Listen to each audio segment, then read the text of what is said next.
9월 9일입니다. 기도하겠습니다. 은혜로우신 하나님, 오늘도 하나님 아버지의 은혜를 따라 하루를 열었습니다.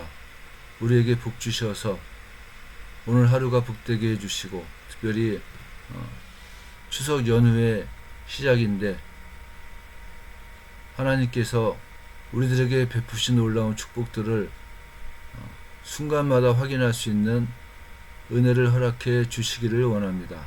예수님의 이름으로 기도합니다. 아멘. 어제까지 우리는 예수님께서 제자들이 언제 마지막에 올 것입니까? 라고 하는 그 질문에 대해서 4가지의 비유로 말씀하신 것을 함께 묵상했습니다. 오늘은 5번째 비유로 슬기로운 5처녀의 비유를 함께 나누기를 원합니다. 이 비유를 말씀하시기 위해서 예수님께서는 등을 들고 신랑을 맞으러 나간 10처녀를 먼저 말씀하십니다. 이때 당시에 유대인들의 풍습에서는 신랑을 맞이하기 위해서 신부 측에서 신부의 친구나 하녀들을 내보냈는데, 예수님의 이 비유는 그런 상황에서부터 시작합니다. 비유에 나오는 등은 가정에서 일반적으로 피우는 등이 아니라 밖에서 길을 밝히기 위해서 사용하는 등인데, 기름의 사용량이 가정용 등보다는 더 많다고 얘기를 합니다. 때문에 이 길을 밝히는 등을 켜고서 다닐 때는 다른 용기에 기름을 준비하는 것이 일반적이었다고 합니다. 예수님께서는 결혼식 때에 그런 그 풍습과 사항을 잘 알고 있는 사람들에게 지금 얘기를 하시고 있는데, 특별한 케이스를 얘기를 하시는 겁니다. 그 중에 5은 미련하고 5은 슬기 있는 자라. 미련한 자들은 등을 가지되 기름을 가지지 아니하고, 슬기 있는 자들은 그릇에 기름을 담아 등과 함께 가져갔다고 얘기를 하시는 거예요. 슬기로운 5처녀는 일반적인 모습을 하고 있는 겁니다. 일상적인 방법이에요. 신랑을 맞이하기 위해서 특별하게 따로 기름을 이렇게 갖고 왔다고 한 얘기가 아니고, 그냥 그 슬기롭다고 얘기하는 그 처녀들의 모습은 그냥 일상적인 모습이에요. 그게 미련한 자들이 정말로 어리석은 겁니다. 아까도 얘기했습니다마는 길을 밝히는 등이 기름의 소모량이 많았고, 일반적으로 사람들은 그걸 갖고 나갈 때는 따로 기름을 갖고 나왔다고 하는 거예요. 근데 문제는 뭐냐? 신랑이 늦게 왔다고 하는 겁니다. 신랑이 늦게 왔기 때문에 10처녀 모두 졸면서 잤고, 이 사람들이 잘 때 등불은 계속 탔다고 하는 겁니다. 그래서 밤중에 소리가 나되 보라 신랑이로다 맞으러 나오라는 소리를 들었을 때, 미련한 처녀와 슬기로운 처녀와의 상황이 구별되는 겁니다. 결론적으로 미련한 5처녀는 슬기로운 5처녀들에게 기름을 나누어 달라고 부탁을 하지만은, 슬기로운 처녀들은 우리와 너희가 쓰기에 다 부족할까 하노라, 차라리 파는 자들에게 가서 너희 쓸 것을 사라고 말하면서 거절을 합니다. 아마 5명이라도 밝은 등불을 가지고 신랑을 맞이하는 것이 모두 꺼진 등불로 신랑을 맞이하는 것보다 낫다고 생각을 했을 겁니다. 신랑은 도착을 했고 5처녀는 신랑을 맞이하고 연회에 참석을 하죠. 미련한 5처녀는 기름을 사러 갔지만은 혼인잔치에는 참석을 못하는 겁니다.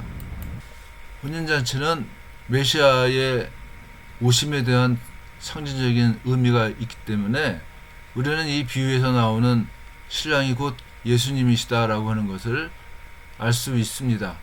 10처녀는 예수님의 제자들인데, 예수님의 제자들은 종으로도 표현됩니다. 모든 제자들은 예수님의 오심을 기다리는 사람들이고 믿음을 갖고 있는 사람들이지만은, 마지막 때를 맞이하는 데에는 지혜로운 자들이거나 아니면 미련한 자로 갈라질 수밖에 없는 거예요. 미련한 다섯 처녀는 예수님의 말씀을 불순종함으로 믿음을 상실한 사람들입니다. 등불을 꺼트린 사람들입니다. 이들은 일상적인 삶을 안 따라한 거예요. 일상적으로 길을 밝히는 등불을 쓸 때는 따로 기름을 준비해야지만 되는데 그런 일상을 따르지 않고 신랑이 곧 올 것이다라고 하는 생각으로 그 악한 종처럼 자신을 위해 산 사람들이라고 하는 거예요. 그러나 슬기로운 다섯 처녀는 지혜로운 종같이 때를 따라서 주인의 집 식구들에게 양식을 공급하면서 아주 일상적인 삶을 산 사람들이라고 하는 겁니다. 앞에서 얘기했던 것 같이 그리스도인의 삶은 일상입니다. 먹고 자고 사랑하는 삶이 그리스도인의 삶이에요. 그런데 그 모든 삶의 이유와 목표는 언제나 하나님 나라에 있다고 하는 거예요. 바울은 너희가 먹든지 마시든지 무엇을 하든지 다 하나님의 영광을 위하여 하라 이렇게 말을 하고 있지 않습니까? 우리들의 삶의 목표는 무엇이냐? 무엇을 하든지 하나님의 영광을 드러내는 데 있다고 하는 거예요. 우리들의 삶이 슬기로운 다섯 처녀처럼 일상 속에서 하나님을 온전하게 드러내지 못할 때에 예수님으로부터 내가 너희를 알지 못하노라 라고 하는 선언을 받게 된다는 겁니다. 예수님 당시의 랍비들, 유대인의 선생님들은 자신들의 제자들과 관계를 끊을 때 내가 너를 알지 못하노라 이렇게 말을 했다고 합니다. 예수님은 그 상황을 이용하셔서 그 마지막 때에 내가 너희를 알지 못하노라 이렇게 선언하신다고 하는 것은 최종적인 결렬이다 이것을 얘기하는 겁니다. 나는 더 이상 너에 대해서 너를 하나님 나라의 백성으로 인정할 수 없다고 선언을 하시는 것과 같다고 하는 거예요. 그게 이 슬기로우냐 아니면은 미련하냐의 그 차이가 나중에 그렇게 나타난다고 하는 겁니다. 우리는 그리스도인입니다. 그리스도인은 특별한 사람들은 아닙니다. 같이 먹고 자고 사랑하고 또 나의 문제로 말미암아 고민하고 아파하고 그럼에도 불구하고 그리스도인이 특별한 이유는 그 아파하고 고통당하고 먹고 자고 하는 그 모든 일들의 목표가 하나님의 영광을 위하여 또는 하나님의 나라를 나타내기 위해서 그런 일들을 하고 있다고 하는 겁니다. 오늘 하루를 살면서 우리가 정말 먹고 마시고 무엇을 하든지 다 하나님의 영광을 위해서 마지막 때를 준비하는 슬기로운 다섯 처녀처럼 우리들이 승리하며 살았으면 좋겠습니다. 기도하겠습니다. 우리가 깨어서 슬기로운 다섯 처녀처럼 하나님의 말씀을 순종하면서 하루하루를 감당하기를 원합니다. 무엇을 하든지 먹든지 마시든지 오직 하나님의 영광을 위해서 우리들이 하루하루를 살기를 원합니다. 예수 그리스도의 말씀을 듣고 지혜로운 건축자가 반석이 집 짓는 것처럼 우리들이 오직 하나님의 말씀에 의지해서 슬기로운 다섯 처녀처럼 우리의 일상이 하나님께 영광을 돌리는 일상이 되기를 원합니다. 예수님의 이름으로 기도합니다. 아멘.